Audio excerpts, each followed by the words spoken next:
আসসালামু আলাইকুম।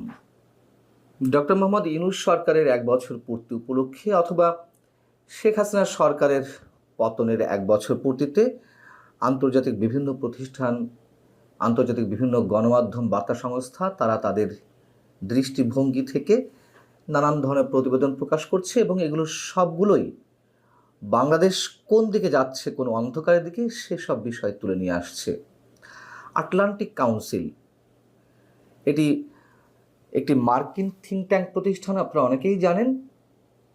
তারা একটি প্রতিবেদন প্রকাশ করেছে যার শিরোনাম হচ্ছে Bangladesh is revolution is at a crossroad.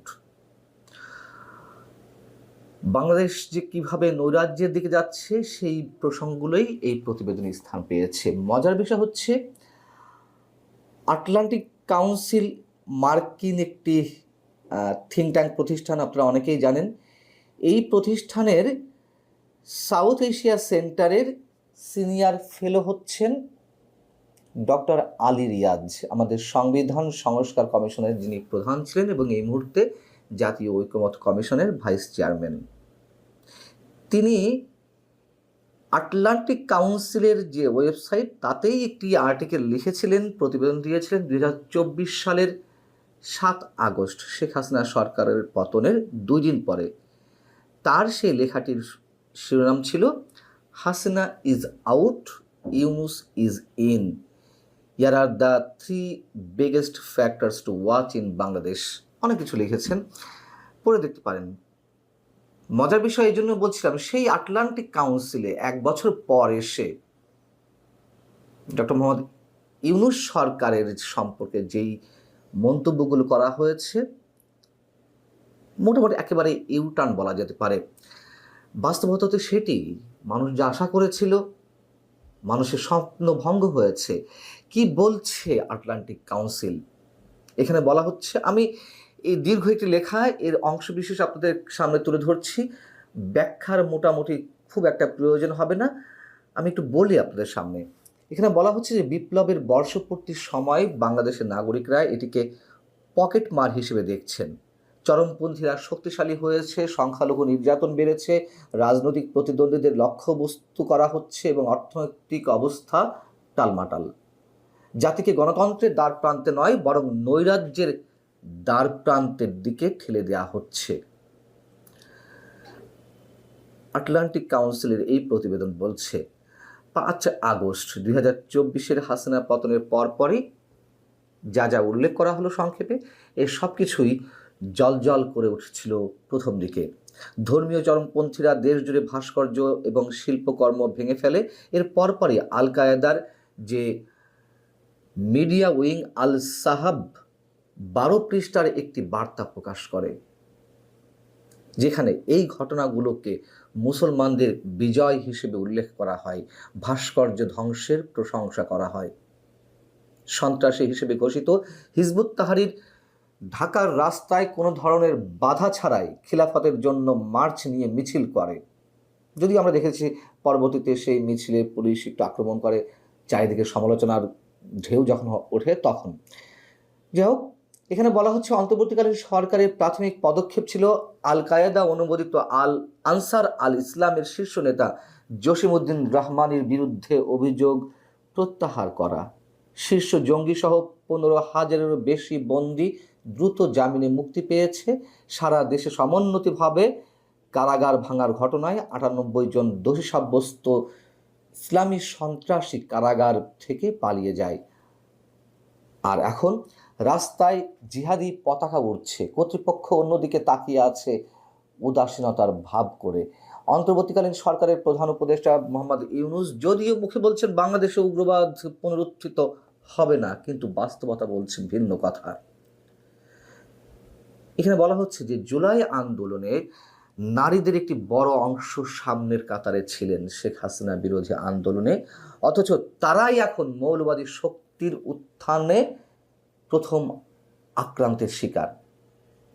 অন্তর্বর্তীকালীন সরকার ক্ষমতা গ্রহণের পর থেকে ধর্মীয় সংখ্যালঘুরা নতুন করে সহিংসতার মুখোমুখি হচ্ছে। এখানে হিন্দু বৌদ্ধ খ্রিস্টান ঐক্য পরিষদের একটি পরিসংখ্যান তুলে ধরা হয়েছে, যেখানে বলা হচ্ছে যে গত 2024-এর 5 আগস্টের পর থেকে 2025-এর জুন পর্যন্ত 2442টি হামলার ঘটনা ঘটেছে। ইসলামী জঙ্গিরা ধ্বংস করেছে কয়েক ডজন সুফি মাজার এবং আহমদিয়া মসজিদ। যখন ডক্টর মোহাম্মদ ইউনূস প্রশ্নের মুখোমুখি হচ্ছেন, তখন তিনি এগুলোকে সাম্প্রদায়িক হামলা বলতে রাজি নন। তিনি বলছেন রাজনৈতিক আক্রমণ। এখানে বলা হচ্ছে অন্তর্বর্তীকালীন সরকার আইনের শাসন পুনরুদ্ধারের প্রতিশ্রুতি দিয়েছিল। তাদের কাছে আওয়ামী লীগ সরকারের সবচেয়ে অন্ধকারময় বিষয় ছিল হচ্ছে জোরপূর্বক গুম এবং হেফাজতে মৃত্যুর ঘটনা। অথচ এই সরকারের প্রথম 11 মাসে বিচার বহির্ভূত হত্যাকাণ্ডের ঘটনা ঘটেছে 27টি, যা 2023 সালে যে বিচার বহির্ভূত হত্যাকাণ্ড ঘটেছিল তার চেয়েও 7টি বেশি। আইন শৃঙ্খলা পরিস্থিতি অবস্থা এমন পর্যায়ে পৌঁছেছে, এতটাই অবনতি ঘটেছে যে যা অকল্পনীয়।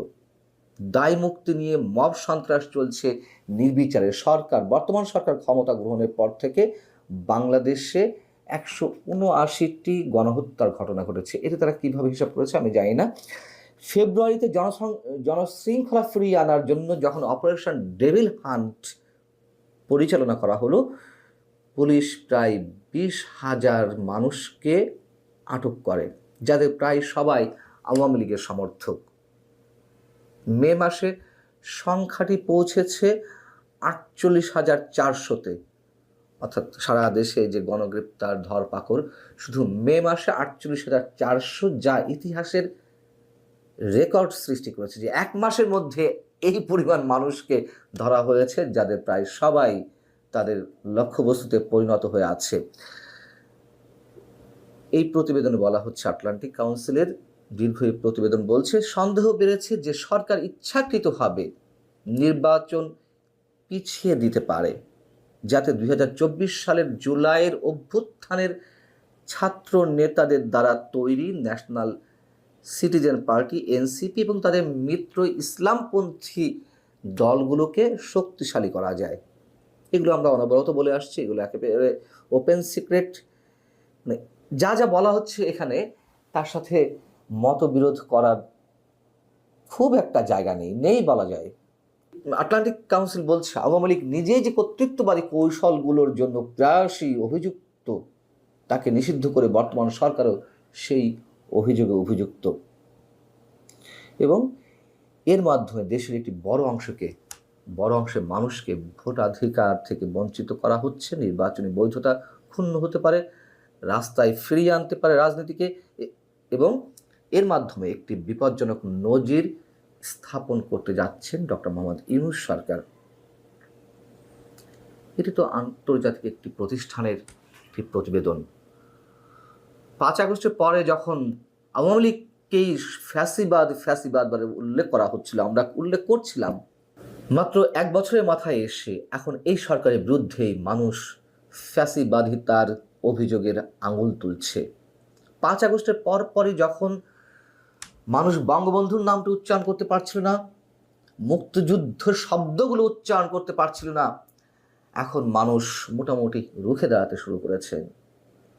সিরাজুল ইসলাম চৌধুরী, শিক্ষাবিদ, বুদ্ধিজীবী, তিনি একটি অনুষ্ঠানে বললেন যে সরকার পতনের মাধ্যমে, অর্থাৎ আওয়ামী লীগ সরকার পতনের মাধ্যমে মনে হয়েছিল ফ্যাসিবাদ শেষ হয়ে গেছে, কিন্তু পুঁজিবাদী ফ্যাসিবাদ চরম মাত্রায় রূপ নিয়েছে, যার কারণে দক্ষিণপন্থীরা শক্তিশালী হয়ে উঠছে, কথিত ইসলামী সন্ত্রাসী গোষ্ঠী শক্তিশালী হয়ে উঠছে, মার্কিন সাম্রাজ্যবাদী পুঁজিবাদীদের আধিপত্য ঘটছে। আনোয়ার হোসেন মঞ্জু জাতীয় পার্টির একাংশ জেপি, তার চেয়ারম্যান, তিনি সম্ভবত রোববারই একটি অনুষ্ঠানে যে মন্তব্য করলেন সেটি তো আরো ভয়ঙ্কর। আনোয়ার হোসেন মঞ্জুরা তারা নিজেরাও যে বিতর্কের বাইরে তা নয়, কিন্তু তারা তো কথা বলতে পারছিলেন না, এবং ধারণা করা হচ্ছিল যে সরকারের সাথে তাল মিলিয়ে চলার চেষ্টা করছেন তাদের মতো অনেকে, কিন্তু তারাও এখন মুখ খুলতে শুরু করেছেন। তিনি কি বললেন? অনেকভাবে আমাদের অপমান করা হয়েছে, এর আগে বিভিন্ন সরকার অপমান করেছে তাদেরকে, এই জাতিকে অপমান করা হয়েছে, কিন্তু এবার যেভাবে অপমান করা হচ্ছে এটি ইতিহাসে লেখা থাকবে, শেষ খেলা হবে।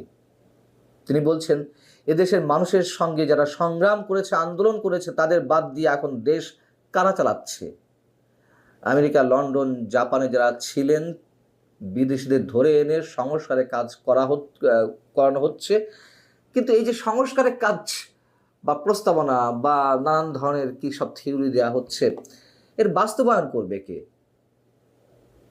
তিনি মন্তব্য করছেন অমাবস্যার রাতে কিংবা পূর্ণিমার রাতে এই সরকার পালিয়ে যাবে, কেউ হয়তো জানবে না তার আগে। ভালো থাকুন সবাই, আল্লাহ হাফিজ।